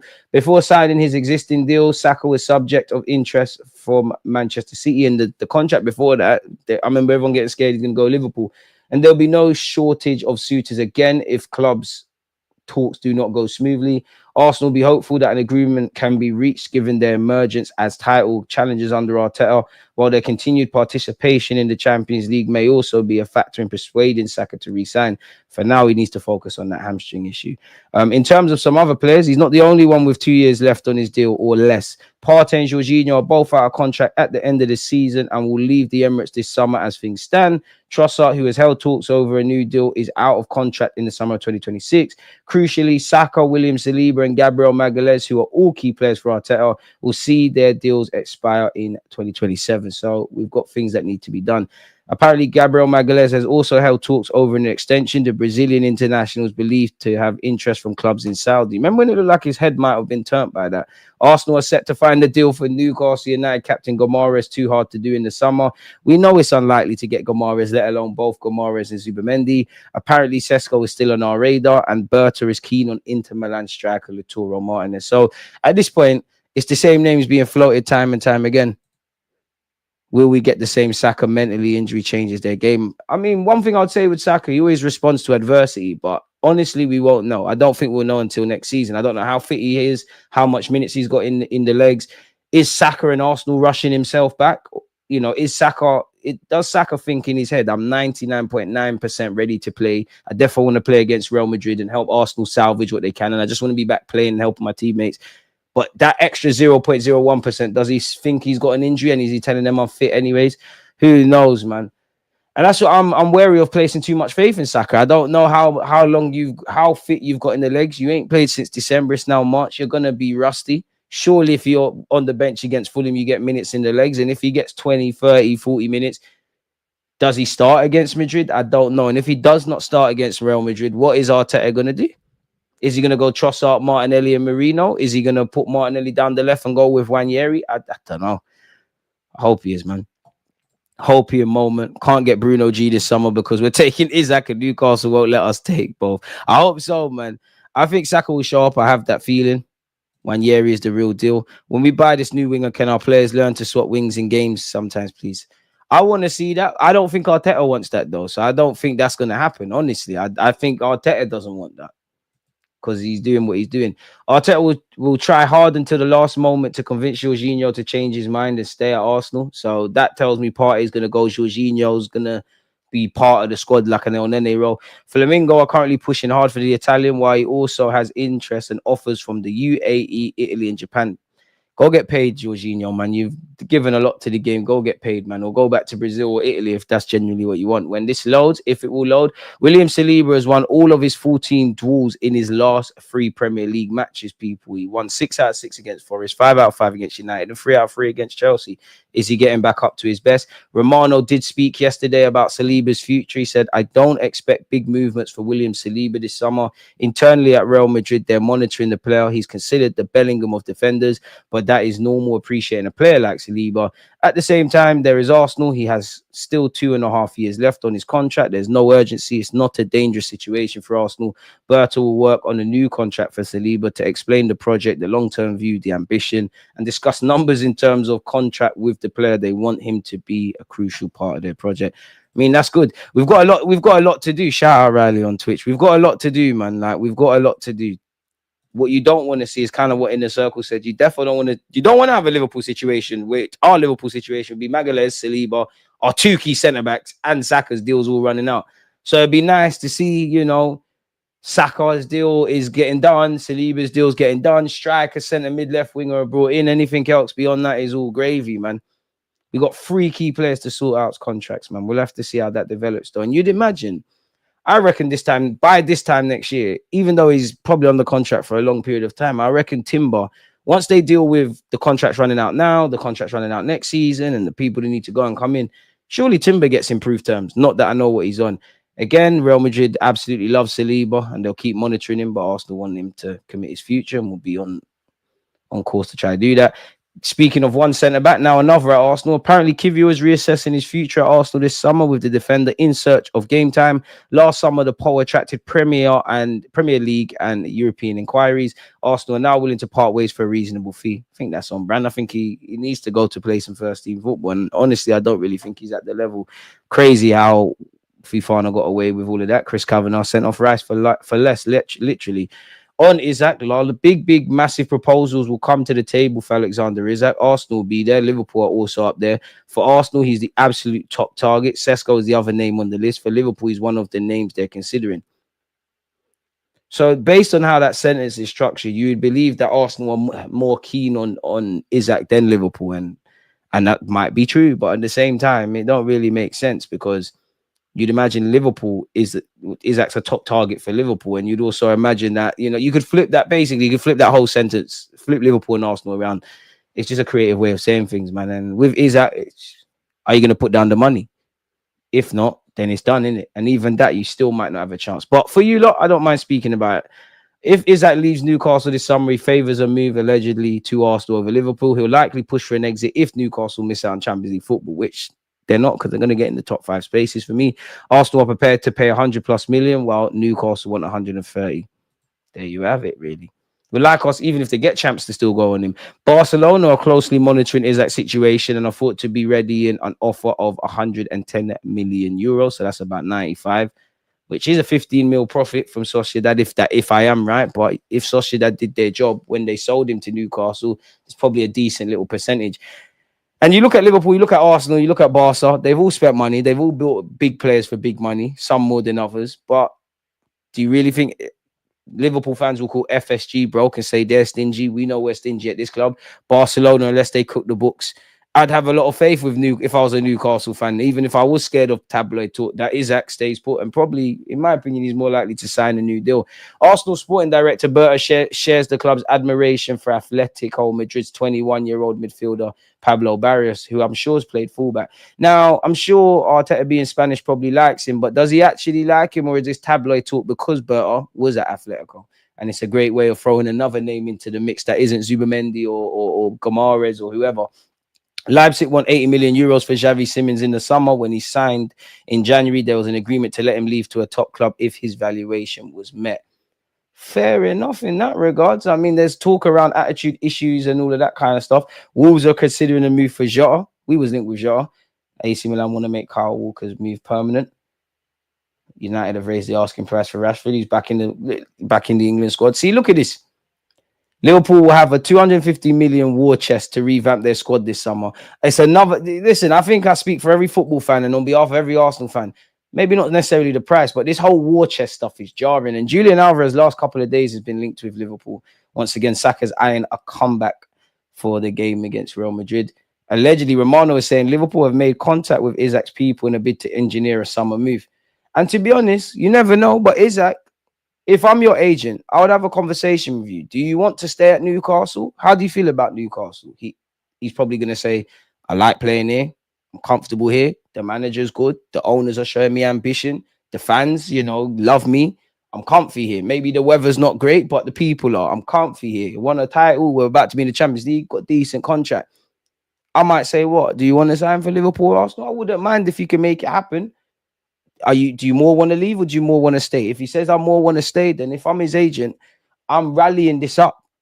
I'm going to contact Liverpool or Arsenal, just so I can sit there in the Newcastle board and say, listen, the striker market's dead. You need to pay my guy more. It's going to cost you a lot to replace this guy because you would have showed your hand and of ability. You got to give us the top dollar. So I guess what I'm saying is I would be playing this Liverpool interest if I was Isak's agent. I'd be playing the Liverpool, Arsenal, Barcelona, PSG interest all off each other. generally, and that's nothing unique to me saying that. That is just the reality of football, essentially. So yeah, man, Liverpool still linked with Isak. Barcelona scouts were in attendance to watch Isak last week against West Ham. Laporta is a huge fan of the striker and wants a marquee signing. I mean, he has played in Spain before. And do you want to link up with Odegaard and that? Arsenal and Chelsea allegedly have moved ahead of Liverpool in the race to sign Marcus Thuram. The French international has a 71 million release clause. It's a no from me, really.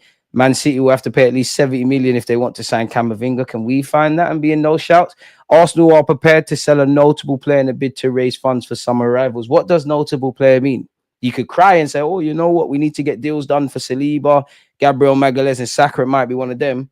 Zinchenko is one of the key players at Arsenal, quote unquote, over this 3-year period. Trossard the same. That could be thrown under that. If Jesus was fit, his name would be thrown in.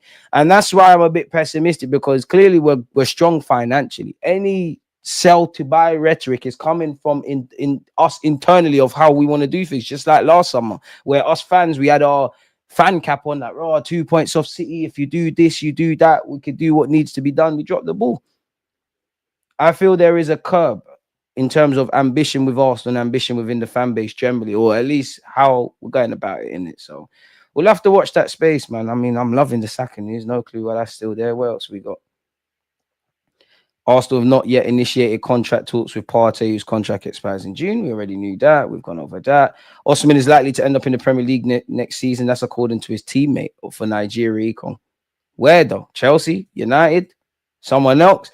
Manchester United are closely monitoring Hugo Ekitike and Benjamin Sesko, as well as Victor Osimhen and Victor Gyökeres. Funny, because all those players have been linked with us people. But then you hear Man United are struggling financially, which is crazy to say. They're obviously stripping things back, or Ineos Group is. They're not going to get Champions League unless they win the Europa, which could have some financial constraints, in which you could still get deals done. They will sign players, and they might be able to get, I don't know, Rashford and Anthony. It's a bit techie, but they're putting themselves in the shop window. But yeah, we're all getting linked with the same guys. Man United begin talks with 2 Arsenal striker targets to beat summer window race. Man United are ready to rival Arsenal for 2 of their biggest summer transfer targets. Amarin is expected to ask at the end of the season for more firepower. Joshua Zirkzee is a quality player. Goal scoring is a weak area of his, and so is Højlund's, man. Apparently, United have a 4-man shortlist and include 2 potential Arsenal targets. A deal for Sesko, and we always hear Sesko apparently is on joining us, in which you could argue you've got a clear run at things at United, man, but we'll have to see. A deal for Sesko has twice been explored by Arsenal in the recent January transfer window and last summer, and the RB Leipzig striker is now a target for United at the end of the season. We have seen previous reports that he's convinced on Arsenal. Gyökeres is another player who's attracting plenty of interest from the Premier League, including Arsenal and United, who have included the former Coventry star on their summer shortlist. Both strikers are expected to command fees in excess of 60 mil, which is quite cheap where you look at what would be required for Isak, surely. Further reports claim both Sesko and Gyökeres have decided to explore moves in the summer. Hugo Ekitike and Osimhen complete United's list. So we'll have to see exactly what's going to happen, but we're all going to get linked. Speaking of Man United, apparently they've joined Arsenal in the race to sign Nico Williams. Bayern Munich have been linked with him in the last 24 hours as well. Everybody's interested in all these players.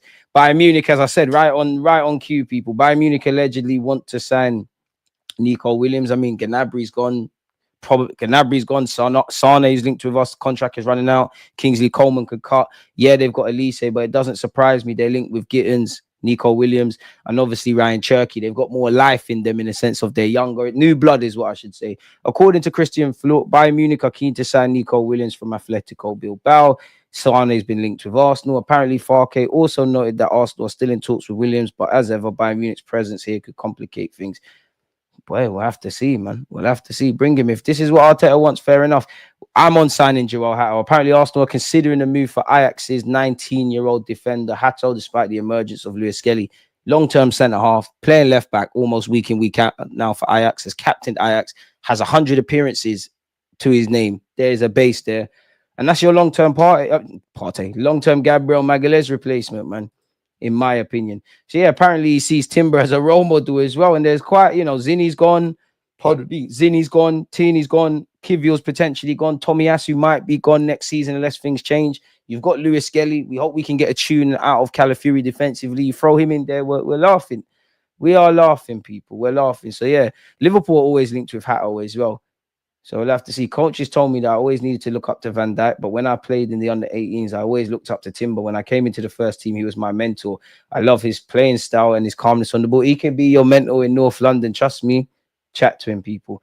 And he has been playing left-back, people. Although the left footer predominantly emerged as a centre-back, the position he will have often been watched by Arsenal when they first showed interest. Fast forward to now. And do you know what? He'd be good for United and Liverpool, to be fair with you, and a couple of clubs. Hato is now regularly appearing for the famous Dutch side as a left back. Speaking of defenders, did you not see what Calvin Bassey did to Romero? It's crazy, isn't it? He's even played as a wing back on occasion this season, which has really impressed Arsenal. It would therefore seem as if the youngster could offer a similar positional profile to Calafiori. I think signing Calafiori could have actually put this to bed, but you never know. I would have said that last summer, and I did believe that last summer. I guess a year can change. And that is something that can't be ruled out. Arsenal are still huge fans of the defender heading into the summer. Incidentally, Hato's former teammate Timber held the defender as a special talent recently after reaching 100 appearances for his former club. Timber, make the call. The Sun said earlier this week, people, that Arsenal are keeping tabs on Espanyol fullback Omar El Hilali, 21 years of age, who's believed to have a release clause of 12.5 million. Arsenal are also keen on goalkeeper 23-year-old Garcia of Espanyol for the summer, who could cost upwards of 25 million quid. What's this? I don't know why I was looking at fixtures, people. What else have we got? What's all this about? Top 5 under 21 wingers, Mintai, Cherky, Yalmao, Git and Silvino. Must be nice. We'd love to have someone of our own there. Arsenal are still linked with Retigi of Atalanta, people. Apparently he's well placed on Arsenal's list of striker targets. Atalanta won at least 37 million to sell him. They're probably going to lose Ademola Lookman as well. Currently he's the top goal scorer in Serie A. He has 25 goals. I mean, naturally that's going to put you on any radar of any club looking for a forward. Where Sesko is concerned, is there anything new here? United allegedly have started talks. They're scouring the market. Arsenal are confident Sesko will sign for them ahead of the 2025-26 season. Are you going to take us into this? Well, this was in February. But that's according to Ben Jacobs. I don't know, Ben Jacobs, if you're not your own people, man. You're definitely not the most credible.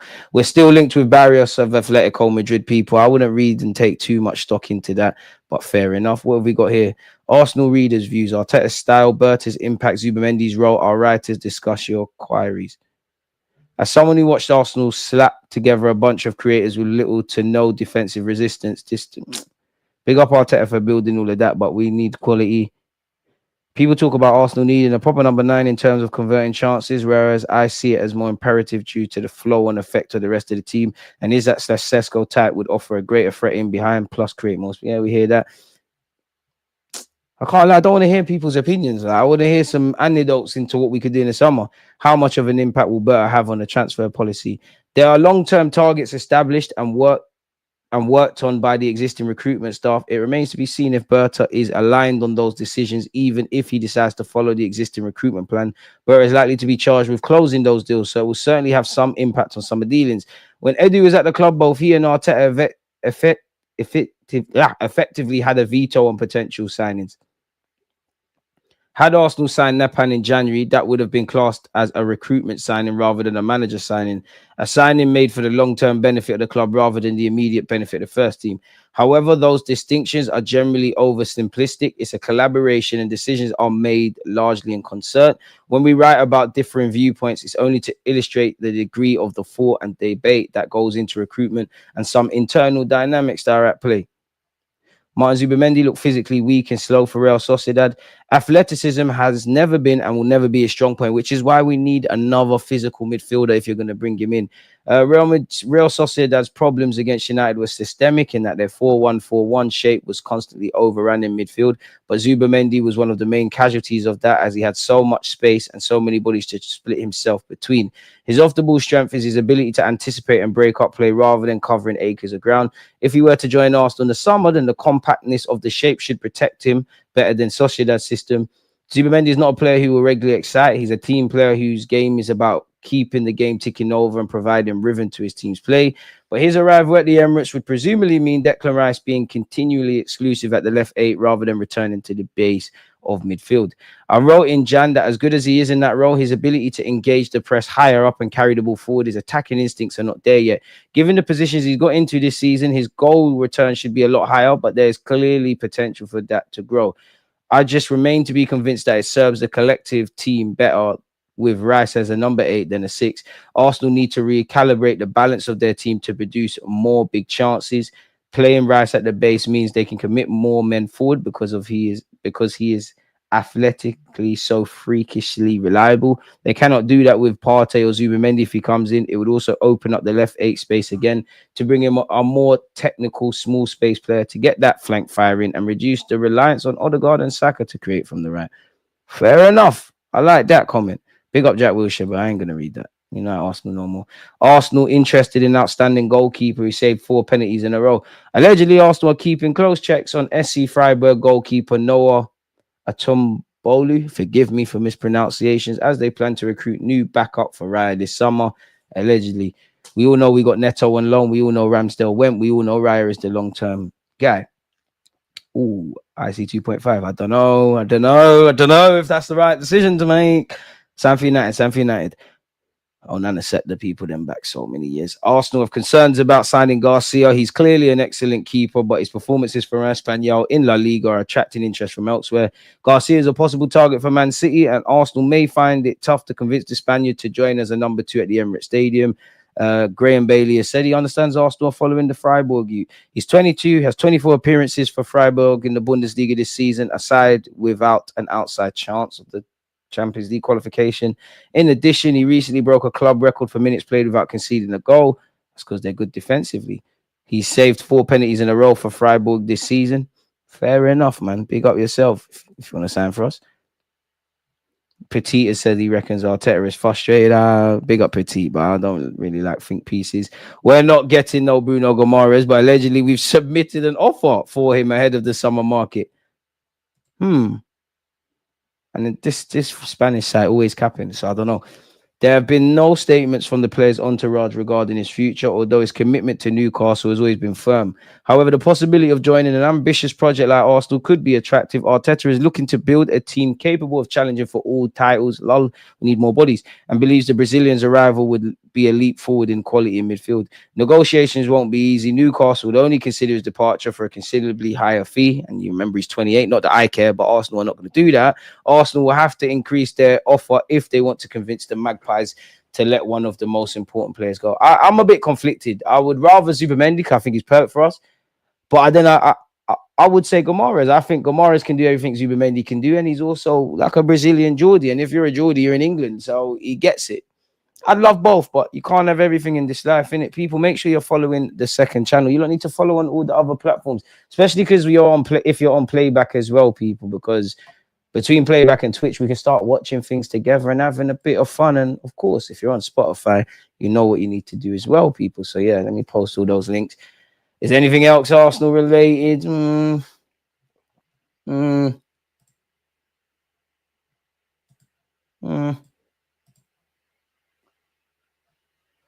Wanyeri among 9 picked for youth internationals. Big up Wanyeri on the 21s. Cool up.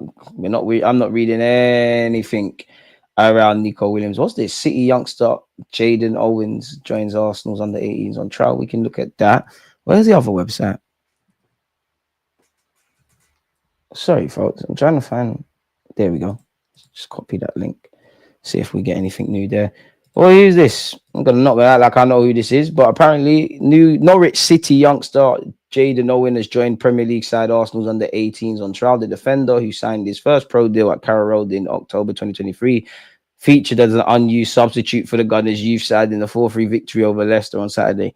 So how did he feature if he was an unused substitute? Forgive me if I'm wrong, and I might be a bit slow. He's played 8 under 18 games for, Norwich. So that tells me someone that's struggling for first team, struggling to make inroads at Norwich. Arsenal, being Arsenal, going to pick you up, let you be here for a couple of years, maybe even get into the under 21s. Probably not going to make it, but you're going to get Arsenal on the CV. He's been on trial at Arsenal for a period alongside young Brighton forward Ronnie Gorman, who City ran the rule over recently when he played the entirety of their 4-3 defeat to Leicester in February. Reports in North London suggest Arsenal's 18s, formerly managed by City first team coach Jack Wilshere, are looking at recruiting a left back and have also taken Chelsea defender Marcel Washington on trial alongside Owens, which is true. But these guys are not going to make it at the carpet, man. They're just you're going to be youth recruitment signings, and they probably know, but they're going to learn what they need to learn, get Arsenal on the CV and keep it moving. I hope you make it, though. Why is this not loaded?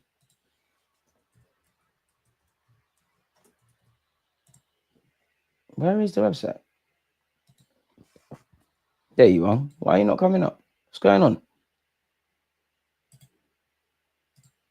Newcastle boss makes Isak stance clear. What's this? What you said here, Romano? AC Milan made 3 late hijack attempts for incoming sporting director Berta. Oh, that's interesting. A new era is about to start at Arsenal, and it's going to be an important one. Berta is set to sign his contract as the new director at the club, replacing Edu Gaspar, who decided to leave at the end of the 2024 season, with the Brazilian in line to become new director at Marincas Group, coordinating transfers at Olympiacos, Nottingham Forest, Rio Ave, and more clubs soon. We can reveal to you how behind the scenes this move has been on the card for months after his decision to part ways with Atletico Madrid, where he helped to build the team in recent years, with his final move being for Julian Alvarez, who was wanted by and signed by Berta after difficult negotiations in a transfer battle with Paris Saint-Germain. Berta wanted a new challenge, and despite several approaches from European clubs, he's always been given priority to Arsenal. In the last month, bearing in mind he is Italian, AC Milan's management held more than 3 meetings to convince Berta, but as he's always wanted Arsenal as the new favourite destination for his future. This is why he spent a lot of time in London since December to improve his English, get to know the environment, and arrive at the club at the best possible level. Best possible level, I hear that, but he acting like he's about to dust off his boots. Why only Arsenal? The reason is Premier League football and the ambition to build something important in England, bringing the project to the next level. Then there's a crucial factor, who is Mikel Arteta. Berta has spent many years in Spain. His Spanish is absolutely perfect. He knows how Arteta works, and the connection has been excellent since the first meeting. Sources close to Arsenal have confirmed. Fair enough. Campos, Dan Ashworth, Roberto Alabi, you could have signed for us. I wouldn't have minded that. Wouldn't have minded Campos, Dan Ashworth. I'm not really on that. The Monaco guy, wouldn't have minded that. Rosicki, I'd have Rosicki before Jason Ito, though. So read into that what you will. Apparently, Newcastle chairman Yasser El Ramayan, forgive me if I'm wrong, has made it clear he will not sanction the sale of his favourite player, Isak. He need money, and they don't need money, people. Newcastle's stance all this time has been they will not sell their talismanic striker, and this stance has been reiterated by the club's chairman. Probably, maybe when he's got a year or two left on his deal, but he's got 3 years at this moment. According to the Daily Mail, Newcastle boss and governor of Saudi Arabia's public investment fund has made it very clear to the rest of the club's hierarchy that Isak is not for sale. And obviously he was at Wembley. Okay, well, we knew that, but it's nice to have that poured in cold water, but it is what it is. And that appears to be everything news related, man. I just wanted to get through that. So let's get back to what you lot are saying. DG, do you think Dolman will be around the first team at some point next season or get cameos in the cups? Probably cameos in the cups, but you never know in this life. If you haven't smashed the like button, please make sure you do. Brother, I can't lie. Anyone is almost better than Jason Ito. I'd rather have FM scouting before that guy. I hear it. To be fair, Liverpool did end up with more trophies than Arsenal last season as well. We need to see if Wanyeri can play the 10 role. Time to drop Odegaard when Saka returns. If not, we could see Wanyeri leave for first team football. We have to get him in the first team to keep him. I mean, he's playing football. I don't think we have to worry about that, but I hear it. Liverpool made 90 plus points many times last 6 years and on course to do it again. You only made 89 points max. DG, clean your tabs, man. Poor computer. Tab police, leave me alone, man. How are we going to cover everything? I've closed them, though. You lot are on to me. I was impressed by Heijman when he started playing for Sporting, if we're still after DMs. He's an Arsenal fan as well, which could be good. Odegaard should be the one to be sold. We got a lot of problems before we sell Odegaard. I imagine Zubimendi is being looked at to get on the ball and pick passes to let Rice just get on with things. Marino's 28 or 29, you're right. Liverpool transformed our midfield in 1 season, and a walk in the league will do it with our front line this summer. Isak could be the Darwin replacement. Rice, Zubimendi, Jorginho always look for sideways, keep the ball when they win it. Partey first option is to go forward. Partey does not pass the ball first. He, in fact, slows it down. I think you lot are doing up the agenda stuff, man. If we lose Partey, we'll lose that fast transition. Nobody passes a quick, tight ball for a midfield like Partey. But every Eritrean in Sweden, including my dad, sends money to their relatives in Eritrea. I hope Isak's doing that, which is lit. So yeah, man. Yeah, Isak ain't signing for Arsenal, but you can dream. Fabrizio did say in his video, LFC made contact with Isak's camp. Yeah, I covered that. Arsenal just doesn't see premature talent soon enough like the old days. Exactly, when Wenger used to. We took a lot of these things for granted. We don't want to take a risk when it's not 100% clear. And then once they get like Isak at Newcastle, we don't want to put the peas down. And then we end up what we're in with. Don't be stingy with the likes. It's free and helps push DG in the algorithm. Karma, you're far too kind. Even though yesterday, you know, whenever Sammy comes on the platform, you're horrible to me. Pick a side. Madrid pool is so strong. All players want that Madrid shirt and multiple champs. I can't lie, DG. If you lose Saliba, you got Timber. It's a massive loss, but it's recoverable. I never want to see Timber play centre half. I'm honest with you. If you have to get one player on the back of your shirt that's not Saka, who you getting? Lewis-Skelly.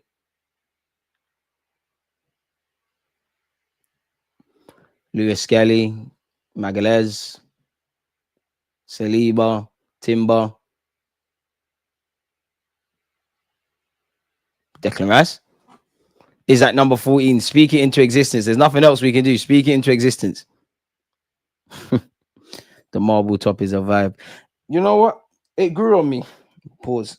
Because the pictures, when it was actually leaked, it looked horrible. And I think it's one of our more horrible shirts, if I'm honest. I imagine Gomares is a backup target in the event Zubimendi changes his mind again.